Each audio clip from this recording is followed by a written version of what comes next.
진정한 예수님의 가족이라는 제목으로 마가복음 7번째 강해 설교를 하겠습니다.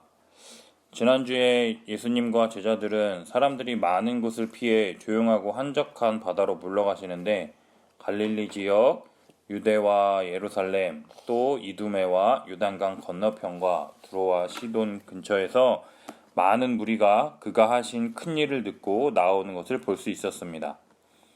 그런데 더러운 귀신들도 예수님을 보면 예수님 앞에 엎드려 부르짖는데 당신은 하나님의 아들이다 말하니 예수님께서 자기를 나타내지 말라고 많이 경고하시는 것을 볼 수 있습니다. 당신은 하나님의 아들이니다 이 말은 틀린 말이 아니고 맞는 말이죠. 그러나 그러한 말을 하는 당사자 귀신이 예수님에 대해서 나타나기에는 부적합하다고 저자는 말하고 있다라는 겁니다. 유대인들의 정서상 더러운 자들은 함께 하지도 않고 멀리하고 격리시키는 분위기 속에서 사탄이 당신은 하나님의 아들이니다 말한다면 유대인들이 어떻게 생각하겠습니까? 귀신들도 인정하는 진짜 하나님의 아들이라 이러한 생각보다는 귀신이 인정하는 저 더러운 자, 귀신과 함께하는 우리와는 다른 멀리할 자, 가까이 해서는 안 될 자로 생각하게 된다는 것이죠. 따라서 예수님은 귀신에게 자기를 나타내지 말라고 많이 경고하시며 자기를 나타낼 수 있는 예수님이 원하는 자들, 바로 12제자를 부르심으로써 복음을 전하게 하십니다. 제자들을 세우는 목적이 무엇이냐? 자기와 함께 있게 하시고 또 보내사 전도도 하며 귀신을 내쫓는 권능도 가지게 하시는 것을 볼 수 있습니다.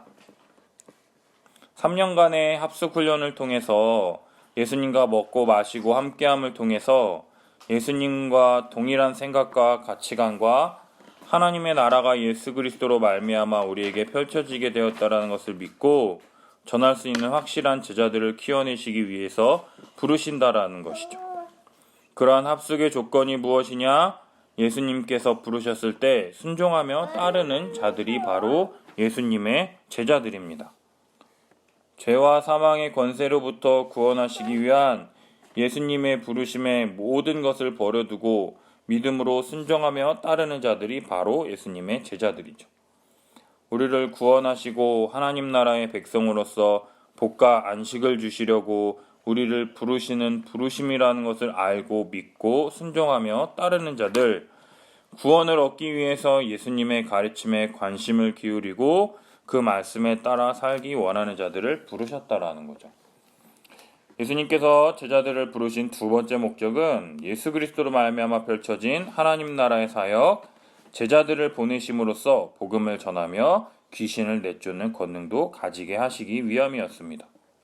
예수님과 함께 먹고 마시며 예수님의 가르침을 듣고 예수님께 배운 12제자들을 통해서 예수님께 보내심을 받은 자, 전령으로서 예수 그리스도로 말미암아 우리에게 임한 하나님 나라의 복음을 전하며 죄와 사망의 권세에 짓눌린 자들에게 복음을 전함을 통해서 귀신을 내쫓는 권능도 가지게 하심을 통해서 예수님 혼자 사역하는 것이 아니라 12제자들과 함께 각각의 은사와 달란트를 통하여 더 효과적이며 즐겁게 더 많은 사람들에게 복음을 전하며 그로 말미암아 나타난 하나님의 나라를 더욱 힘있고 설득력 있게 전할 수 있다는 것이죠.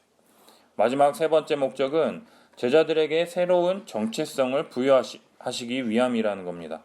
베드로에게는 예수 그리스도의 십자가 죽으심과 부활을 믿는 믿음의 반석이 되어서 그의 신앙 고백 위에서 교회를 세우시겠다라는 약속, 흔들림 없이 예수 그리스도의 복음 위에 세워진 믿음의 반석으로서 새로운 정체성을 부여하시며 야고보와 요한에게는 죄로 말미암아 하나님 주신 것을 모두 잃어버린 채 힘들고 비참하게 살아가는 저들을 바라보며 여전히 예수 그리스도로 말미암아 펼쳐진 하나님의 나라를 믿지 못하고 받아들이지 못하는 저 사람들에게 우레와 같이 번개같이 화를 내며 복음을 믿으라 전하며 번개같이 여기저기 곳곳에 예수 그리스도로 임해 나타난 이 하나님 나라의 복음을 전하는 새로운 정체성을 부여하시는 것을 볼 수가 있었습니다.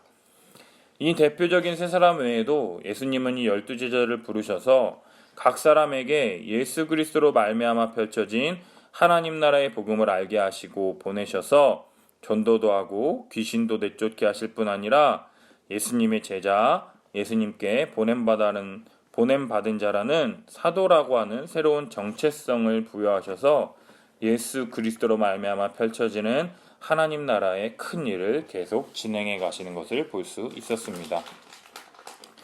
그렇다면 오늘 본문을 통해서 어떤 하나님 나라의 큰 일을 계속해서 진행해 가시는지 한번 살펴보도록 하겠습니다.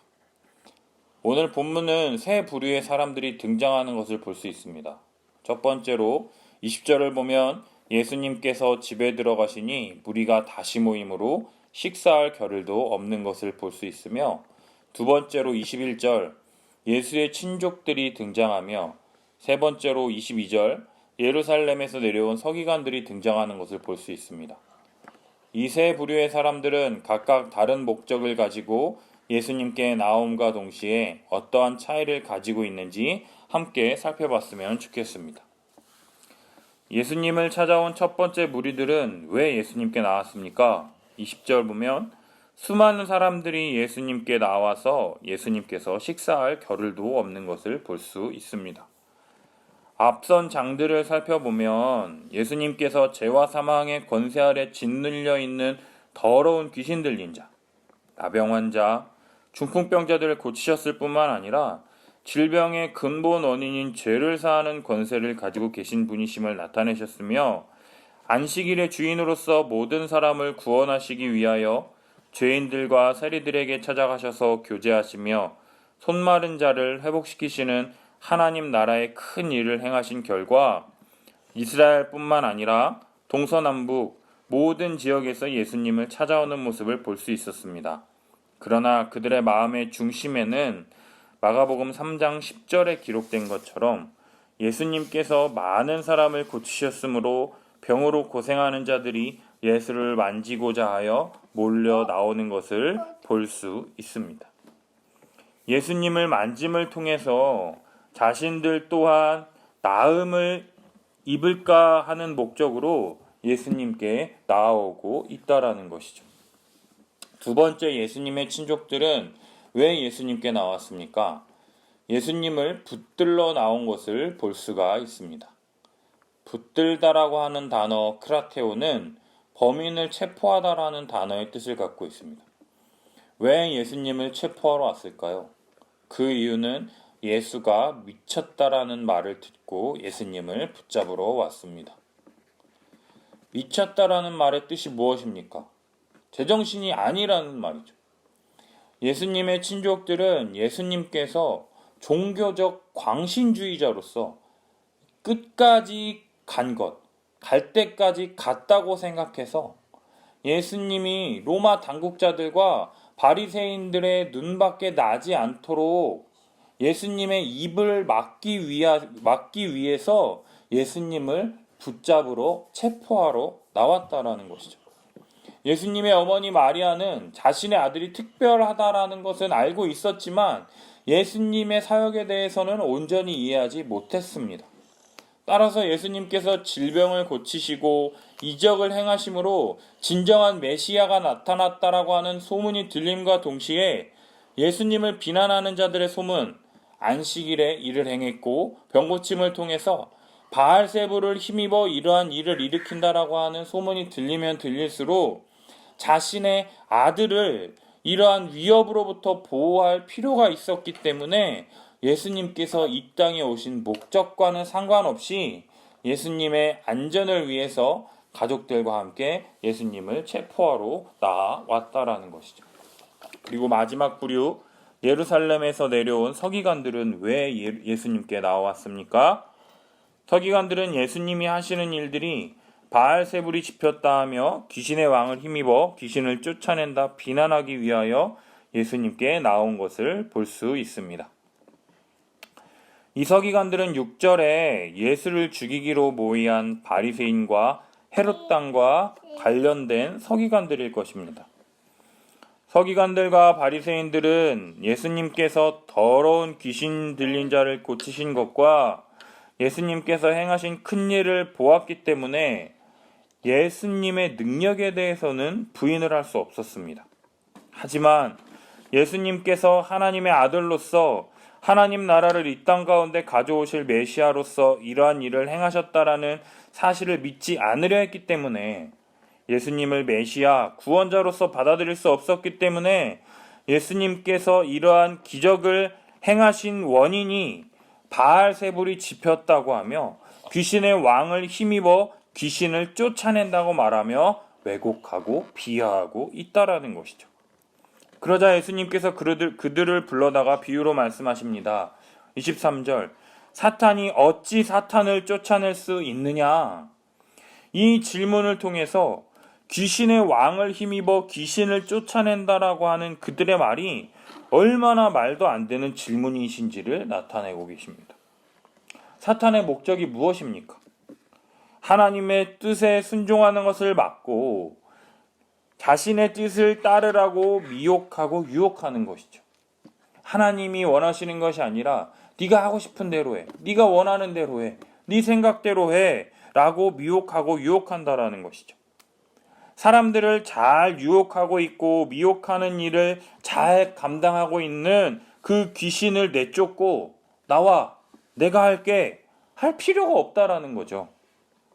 아, 너 진짜 잘하고 있구나. 그래, 더 열심히 해. 나는 더 다른 데 가서 다른 애들 더 유혹하고 미혹할게 하는 게 우리가 생각해도 당연한 것인데, 이것이 옳은 것인데 사탄이 서로 사탄끼리 내가 하겠다라고 싸울 필요가 없다라는 것이죠. 이러한 당연한 생각을 예수님께서 계속해서 부연 설명하십니다. 24절, 만일 나라가 스스로 분쟁하면 그 나라가 설 수 없고 만일 집이 스스로 분쟁하면 그 집이 설 수 없고 사탄이 자기를 거슬러 일어나 분쟁하면 설 수 없고 망하느니라. 너희들이 망했던 것처럼 사탄이 사탄을 쫓아낸다면 사탄의 나라에서 내분이 일어났다는 것이며 그러한 나라는 결코 설 수 없으며 가만히 내버려 두어도 무너지게 될 것이다라고 말합니다. 마찬가지로 집에서 남편은 가정의 머리로서 주님께서 주신 권위에 따라서 집안의 안위를 위하여 올바르게 결정하고 아내는 순종하며 나아가는 것이 옳은 것인데, 너도 나도 내가 하고 싶은 대로 하기 위해서 싸운다면 그 집이 제대로 설 수 없고, 사탄도 예수님의 제자들처럼 네가 크다 내가 크다 싸우게 된다면 사탄의 나라가 세워지는 것이 아니라 망하는 것이라고 지금 설명하고 계시다라는 거죠. 그러면서 27절, 사람이 먼저 강한 자를 결박하지 않고는 그 강한 자의 집에 들어가 세간을 강탈하지 못하리니 결박한 후에야 그 집을 강탈하리라 말씀하십니다. 여기서 강한 자는 사탄을 뜻합니다. 사탄은 그들의 졸개인 귀신들로 하여금 사람을 미혹하고 유혹함으로 죄와 질병과 죽음을 통해서 막강한 힘과 권세를 소유한 자가 바로 사탄입니다. 그러한 강한 자 사탄을 더 강하신 분 예수 그리스도께서 사탄을 결박한 후에야 그 집을 강탈하리라 말씀하십니다. 강탈하다라고 하는 단어 디알파조는요, 완전히 빼앗다라는 뜻으로 사탄의 미혹과 악한 지배, 그리고 이에 동의하고 복종하는 죄인들이 만들어낸 악한 문화와 간습들, 악한 정치, 사회, 경제 구조, 갈등과 대립, 전쟁 및 여러 집단과 집단의 갈등 관계, 이기적이고 탐욕적인 욕망에 지배당하는 자들을 예수 그리스도의 십자가 복음, 하나님 나라의 복음을 통해서 사탄의 권세 아래 복종하는 자들을 아들의 나라로 완전히 다 빼앗아 옮기신다라는 것으로 예수 그리스도의 십자가 복음과 부활로 말미암아 사탄 마귀가 물러나고 무력해졌다라는 것을 의미한다라는 것이죠. 이때 결박한다라는 것은 사탄과 그의 악한 영적 세력인 귀신들이 전혀 힘을 쓰지 못한다는 말이 아닙니다. 이들은 여전히 강력하고 악하고 간교하고 우리들을 미혹하고 공격하며 핍박하여 세상을 혼란하게 하고 교회를 흔들려고 하지만 승리하신 예수 그리스도 우리 주님께서 그의 사랑하시는 자들을 구원하시고자 하실 때에는 이들도 어찌하지 못하고 물러나게 된다라는 것이죠. 그리스도께서 구원하시려고 하는 그러한 자들을 털끝 하나 건드리지 못하고 보호하신다라는 아주 강력한 의미가 있다라는 거죠. 그러시면서 28절 내가 진실로 너희에게 이르노니 사람의 모든 죄와 모든 모독하는 일은 사하심을 얻되 누구든지 성령을 모독하는 자는 영원히 사하심을 얻지 못하고 영원한 죄가 되느니라 말씀하십니다. 예루살렘에서 내려온 서기관들은 말씀에 능통하고 말씀의 뜻을 누구보다 잘 알고 믿는 자들이었습니다. 예루살렘이 어디입니까? 이스라엘의 수도임과 동시에 가장 성전이 있는 곳으로서 하나님의 말씀을 잘 연구하고 가깝게 하기 위해서 성전이 있는 곳이잖아요. 그 예루살렘에서 이 성전이 있는 곳에서 성경을 연구하는 서기관들이라고 생각해 보십시오. 우리로 따지면 서울대 졸업한 목사님들이라고 할 수 있겠죠. 구약 성경에 나타난 말씀에 대해서 자신들의 해석보다 더 강력하고 하나님의 뜻과 계획에 순종하신 예수님의 말씀의 권위를 인정하지 않을 수가 없었습니다. 그럼에도 불구하고 그들은 예수님께서 자신들의 가르침과 권위를 짓밟으러 오신 짓밟는 분으로 오해하고 멀리함으로써 예수님으로 말미암아 나타난 여러 가지 일들을 믿지 않으려 했고 오히려 예수님의 말씀을 왜곡하려 했으며 귀신의 왕을 힘입어 이러한 일을 행한다고 비난하고 있다라는 것이죠. 예수님께서 말씀하신 것처럼 하나님의 나라가 가까이 왔으니 회개하고 복음을 믿으라. 예수 그리스도의 성육신으로 말미암아 하나님의 나라가 가까이 왔습니다. 하나님의 나라가 도래했습니다. 하나님의 나라가 이미 임했습니다.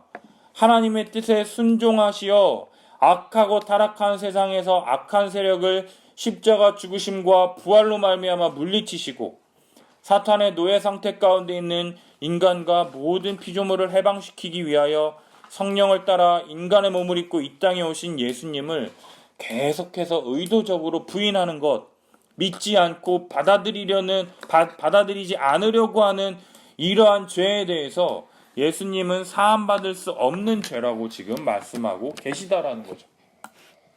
서기관들은 누구보다 말씀을 잘 알고 있고 성령에 대해서 성령이 어떠한 분이시며 어떠한 사역을 하시는지 잘 알고 있는 자들입니다. 만일 몰랐다면 예수님의 가르침을 듣고 깨달음으로 하나님의 뜻을 따라 오신 예수님이 구약에 예언된 진정한 메시아임에 대해서 깨달을 수도 있었을 텐데 예수님의 가르침에 대해서는 의도적으로 눈을 감고 귀를 막아 예수님의 가르침을 거절한다면 그들이 옳다 믿고 말하는 것들 때문에 더욱 예수님으로부터 멀어지고 자신들의 가르침과 권위를 보호하기 위해서 예수님의 가르침을 왜곡하고 비난하며 예수님의 구원의 은혜를 거절한 그 행위에 대해서 영원히 사하심을 얻지 못하고 영원한 죄가 된다고 말씀하고 계시다라는 것이죠. 사랑하는 여러분, 그렇다면 한 분 예수님에 대해서 왜 이렇게 많은 사람들은 이처럼 각각 다른 반응을 보이며 예수님께 나오게 되는 것일까요? 그것은 예수님에 대해서 각각 다르게 믿고 생각하기 때문입니다. 무리들은 예수님을 자신의 병을 고쳐주시는 분으로서 예수님을 만지면 혹시라도 나을 수 있지 않을까 하는 생각으로 예수님께 나오는 것을 볼 수 있습니다. 예수님으로 말미암아 하나님의 나라가 임했으며 예수를 믿는 자들에게 하나님의 나라가 주어진다라는 것을 통해서 그들을 구원하시려고 하는 이 예수님의 뜻과 하나님의 계획에는 전혀 상관없이 자신들의 관심사나 세속적인 복을 추구하기 위해서 예수님을 찾는 사람들이죠. 예수님의 친족들은요, 예수님에 대해 잘못된 소문을 듣고 예수님을 붙잡으러 나오는 것을 볼 수 있었습니다. 예수님은 우리들의 죄를 사하시며 구원하시기 위해서 하나님의 복음을 전파하시며 믿는 자들에게 구원의 은혜를 베푸셨습니다.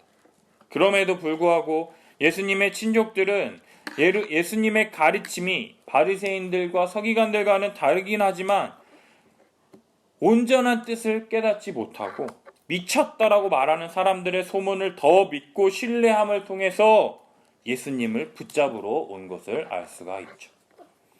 세 번째, 예루살렘에서 온 서기관들은 예수님의 말씀을 잘 알고 있고 가르치는 자들임에도 불구하고 자신들의 권위를 지속하기 위해서 예수님의 가르침을 받아들이지 않았으며 오히려 예수님의 가르침을 귀신의 왕을 힘입어 귀신을 내쫓는다라고 하는 말도 안 되는 것들로 왜곡하며 예수님을 비난하고 있다라는 것이죠.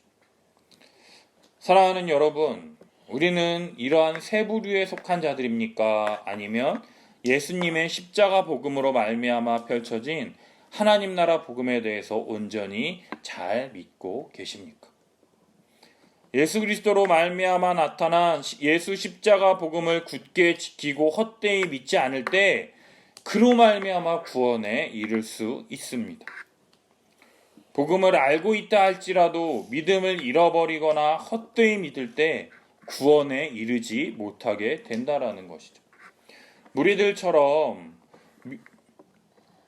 예수님을 자신의 목적을 이루기 위해서 찾아온다거나 친족들처럼 예수님 가까이에서 30년간 함께 생활하며 지켜봤을지라도 예수님의 가르침을 온전히 이해하지 못했기 때문에 사람들의 잘못된 소문을 듣고 예수님을 붙잡으러 나올 수도 있고 하나님의 말씀인 율법을 연구하며 가르치는 자들이라 할지라도 복음을 잃어버리거나 복음에 대한 믿음을 잃어버린다면 그들의 믿음이 참되지 못하다라는 것을 알 수가 있다라는 것이죠. 따라서 우리는요, 예수 그리스도로 말미암아 나타난 하나님 나라의 복음, 십자가 형벌대속적 죽음에 대해서 온전히 믿고 그것만을 자랑할 때 확실한 구원을 얻을 수가 있습니다. 그렇게 하기 위해서 우리들은 어떻게 해야 할까요? 로마서 10장 17절 말씀 우리 함께 읽겠습니다. 그러므로 믿음은 들음에서 나며 들음은 그리스도의 말씀으로 말미암았느니라. 아멘. 올바른 믿음은 올바른 들음에서 나는 것입니다. 따라서 예배 시간을 통해서 선포되어지는 하나님의 말씀에 귀를 기울여야 하는 것입니다. 우리가 믿음을 갖지 못하는 이유는 단 하나입니다. 복음을 전혀 듣지 못했거나 제대로 듣지 못하여 잘 알지 못할 때 참된 믿음, 구원 얻는 믿음을 가질 수가 없는 것입니다. 예수님께서 말씀하셨습니다. 결단코 어린아이와 같지 아니하면 천국에 들어가지 못하느니라. 어린아이처럼 알면 안다, 모르면 모른다 말하고 모르면 배우고 믿으면 되는데 나이가 들면 들수록 교회는 오래 다녔는데 모른다라고 말하는 것이 부끄럽게 여겨지니까 모르면서도 아는 것처럼 둘러대고 아는 것처럼 여기다 보니 모르면서 안다고 스스로를 속이고 그냥 대충 둘러대다 보니 사람들에게 많이 들어봤고 특별히 이상한 소리만 하지 않으면 믿음이 있다고 인정해 주다 보니 정확히 모르면서 복음에 대해서 알고 있다고 말하다 보니 내가 진짜 아는 것처럼 스스로를 속이게 된다라는 것이죠. 코끼리 다리만 보고 코끼리를 다 안다고 말할 수 있습니까? 우리들은 모르는 것을 안다고 말할 때 내가 아는 모든 것을 총동원해서 문제를 해결하는 경향이 있습니다. 그런데 모든 것을 총동원해서 바른 것을 말한다면 상관이 없는데 잘못된 결론을 내린다면 어떻게 되겠습니까? 그리고 아무리 말씀을 듣고 성경을 읽어도 믿지 못한다면 어떻게 되겠습니까? 고린도 후서 4장 4절 말씀 함께 읽겠습니다. 그 중에서 이 세상의 신이 믿지 아니하는 자들의 마음을 혼미하게 하여 그리스도의 영광의 복음의 광채가 비치지 못하게 함이니 그리스도는 하나님의 형상이니라. 이 세상의 신들은 공중권세 잡은 자, 사탄이 우리의 마음을 혼미하게 하여 말씀을 제대로 이해하지 못할 때 참된 믿음을 절대로 가질 수 없다는 것이죠. 따라서 우리는 말씀을 듣고 참되게 믿는지 믿지 않는지 하나님 앞에서 스스로를 점검할 필요가 있습니다. 만일 불확실하다면 안 믿는다고 간주하는 것이 우리에게는 안전합니다. 왜냐하면 돌이킬 수 있는 여지가 남아있기 때문입니다. 믿지 않으면서 믿는다고 하는 이 헛된 믿음을 가져서 믿음도 없으면서 믿음을 가지고 있다라고 믿어서 정말로 참되게 믿을 수 있는, 돌이킬 수 있는 여지를 스스로 걷어 차지는 말아야 하기 때문이죠. 뿐만 아니라 우리가 믿음을 갖지 못하는 이유는 복음을 듣고 알아 기쁨으로 받았음에도 불구하고 여러 가지 이유로 복음을 버릴 수가 있습니다.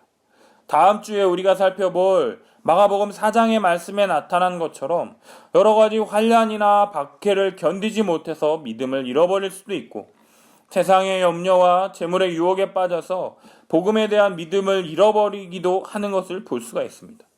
따라서 복음을 듣고 그것을 깨닫고 말씀을 지켜서 인내로 결실하는 자가 참된 믿음을 가진 자라는 것이죠.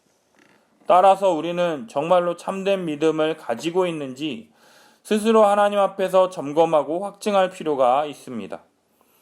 예수님의 가르침과 말씀을 듣고 믿음을 가짐으로 무리들처럼 자신들의 목적을 위해서 예수님을 따르지 않고 예수님의 가족들처럼 잘못된 소문을 듣고 예수님에 대해서 미쳤다 오해하지 않아야 하며, 예루살렘에서 온 서기관들처럼 예수님의 말씀을 왜곡하지 않으며 참되게 믿고 들을 때에 구원을 얻게 되며 성령을 모독함으로 사하심을 얻지 못하는 영원한 죄를 얻지 않을 것입니다.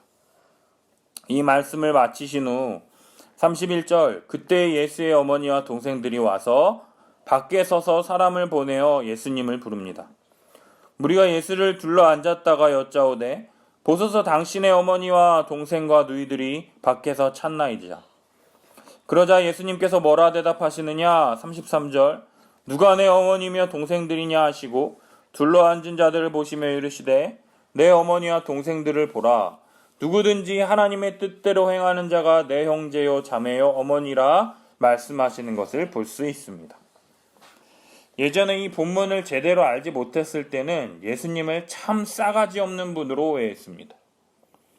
어떻게 어머니와 동생들이 왔는데 누가 내 어머니며 동생이냐 말했을 때 그 자리에 있는 예수님의 어머니와 가족들의 반응이 어떠했을지 상상할 수가 없었기 때문입니다.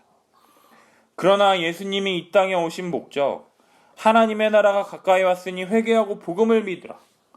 하나님의 아들로서 십자가에서 우리의 모든 죄를 위하여 죽으시고 부활하심으로 우리의 모든 죄에 대한 형벌을 대신 받으심으로 우리를 자유케 하시며 구원하시는 분, 복음을 믿는 자들을 하나님의 백성으로 부르시고 하나님 나라에 속한 복과 안식을 누릴 수 있도록 인도하시는 분으로서 예수님께서 말씀하시는 이 목적, 누가 진정한 예수님의 가족이냐? 혈연적 가족이 가족이 아니라 예수 그리스도를 믿음으로 거듭난 자, 하나님 나라의 백성이 된 자, 하나님의 뜻대로 행하는 자가 내 형제요, 자매요, 어머니라고 말씀하시는 것입니다. 그렇다면 하나님의 뜻이 무엇일까요? 에베소서 2장 20절에서 22절까지 우리 같이 읽겠습니다. 너희는 사도들과 선지자들의 터 위에 세우심을 입은 자라. 그리스도 예수께서 친히 모퉁이 돌이 되셨느니라. 그의 안에서 건물마다 서로 연결하여 주 안에서 성전이 되어가고 너희도 성령 안에서 하나님이 거하실 처소가 되기 위하여 그리스도 예수 안에서 함께 지어져 가느니라. 아멘. 우리는 하나님께서 창세전부터 준비하신 예수 그리스도를 믿음으로 말미암아 구원을 얻도록 준비하셨습니다. 사도들과 선지자들의 복음의 터 위에 세우심을 입은 자들이 바로 우리들입니다. 예수 그리스도께서 복음의 가장 중요한 모퉁이돌, 머릿돌, 기초가 되어 주셨습니다. 어느 누구든지 예수 그리스도 안에서 세워지지 않는다면 온전한 교회로 세워질 수가 없는 것이죠. 따라서 이러한 예수 그리스도에 대한 믿음을 가진 자들이 서로 연합하여 그리스도 안에서 함께 성전이 되어가고 그 성전에 성령 하나님이 함께 하심으로 그리스도 예수 안에서 함께 지어져 자라가는 것을 볼 수가 있습니다. 사랑하는 여러분, 예수 그리스도를 우리의 구원자로 고백하는 믿음으로 탄생된 교회는 진정한 하나님의 가족입니다. 혈연적 가족보다 더 근본적이고 영원한 가족입니다. 하나님의 권속인 교회는 예수 그리스도의 사랑의 능력으로 자신을 희생하며 섬기는 새로운 존재가 되었습니다. 교회의 이 가족됨은 그 사랑과 희생과 섬김의 그 깊이 때문에 아예 하나 혹은 한 몸이라도 불러도 될 정도이죠. 왜냐하면 교회의 이 한 가족됨은 사람이 만드는 것이 아니라 만물을 다스리시며 통치하시는 주 되신 예수 그리스도께서 이루시기 때문입니다. 따라서 예수 그리스도의 한 피를 나눈 교회는 서로를 형제 자매라 부르며 가족으로 대합니다. 따라서 모이기를 힘쓰며 함께 살아가고 가진 것을 한 형제자매 된 교회를 위하여 공동으로 사용하기도 하며 가진 것을 필요한 형제자매들과 함께 나누며 살아가게 됩니다. 마치 부모가 자녀를 위해 모든 것을 나누듯이 말이죠. 그래서 모든 신자는 예수님을 따르는 제자로서의 삶 때문에 세상에서 많은 것을 잃어버리지만 교회에서 100배나 더 얻게 되는 위대한 경험을 하게 되는 것이죠. 이러한 예수님의 진정한 가족인 교회가 되기 위해서 제일 중요한 것이 무엇이냐? 오직 예수 그리스도를 믿음으로 하나의 신앙 고백, 믿음의 반석, 이 복음의 교리체기 위에 모든 성도들이 든든히 서 있어야 한다라는 것입니다. 한 사람도 소외되지 않고 굳건히 세워져서 예수 그리스도를 믿는 믿음 안에서 예수로 말미암아 펼쳐진 하나님 나라의 구원 경륜을 바라보고 아무런 자격이 없는 우리를 위하여 행하신 이 놀라운 구원의 은혜에 감격하여 아버지의 뜻대로 예수 그리스도로 말미암아 탄생된 교회 안에서 믿음의 형제요 자매된 성도들과 함께 진정한 가족으로 하나님의 뜻대로 행하기 위해서 더욱 한 몸 한 가족 되어 믿음 가운데 든든히 세워져 나아갈 수 있다라는 것입니다. 함께하는 교회가 이러한 교회가 되기를 꿈꿉니다. 원합니다. 정말로 예수 그리스도로 말미암아 펼쳐진 하나님 나라의 복과 은혜를 풍성히 나눌 수 있는 교회가 되기를 원합니다. 세상은 나의 목적을 이루기 위해서 다른 사람을 이용하려 하기도 하고 도구로밖에 바라보지 못하지만 참된 신자들의 모임인 이 교회는요, 내가 가진 모든 것으로 성도들을 돕고 섬기며 세우기 위하여 나 자신이 소비되며 허비될지라도 성도 한 사람이 예수 그리스도 안에서 온전히 세워지는 것으로 말미암아 기뻐하며 내 것을 내어줄 수 있는 그러한 교회가 바로 우리 교회가 되었으면 좋겠습니다. 예수 그리스도가 없으면 교회는 아무것도 아닙니다. 아무리 좋은 건물과 시스템과 사람이 많이 있다 할지라도 그 안에 예수 그리스도의 복음이 없으면 아무것도 아닙니다. 감동을 주는 설교와 눈물을 흘리는 그러한 감동이 있을지라도 예수 그리스도가 없다면 아무것도 아니라는 것이죠. 오직 우리 주 예수 그리스도 안에 거할 때에만 온전한 교회가 될 수 있습니다. 오직 예수 그리스도께서 교회의 머리 되실 때 교회는 모든 복을 누리게 됩니다. 이럴 때 교회는요, 천국을 누릴 수 있게 되는 것이죠. 우리 모두 함께 이러한 은혜를 구하며 함께 기도했으면 좋겠습니다. 주님, 함께하는 교회가 진정한 예수님의 가족으로 거듭날 수 있도록 은혜를 주십시오. 모든 성도가 예수 그리스도를 알고 믿는 것에 하나가 될 수 있도록 은혜를 주시옵소서. 예수 그리스도를 믿는 믿음 안에서 우리가 가진 모든 것을 내어주고 섬기며 사랑하며 살아갈 수 있는 그런 능력 있는 교회가 될 수 있도록 우리를 인도하여 주시옵소서. 예수 그리스도께서 우리 함께하는 교회의 머리가 되어 주셔서 우리를 다스려 주시옵소서. 주님의 통치를 받아 교회적 존재로서 함께 사랑하며 섬김을 통해서 이곳에서 천국의 은혜를 누릴 수 있도록 주여 넘치는 은혜를 주시옵소서. 예수님의 이 말씀의 통치, 다스림을 받아서 이 믿음으로 세상을 능히 이길 수 있는 믿음의 백성들이 될 수 있도록 우리와 함께하여 주시옵소서.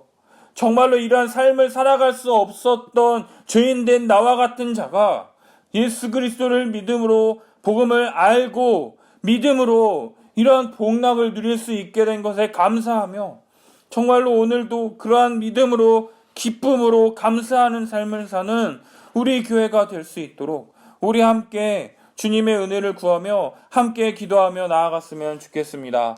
기도하겠습니다. 주여 아버지 하나님,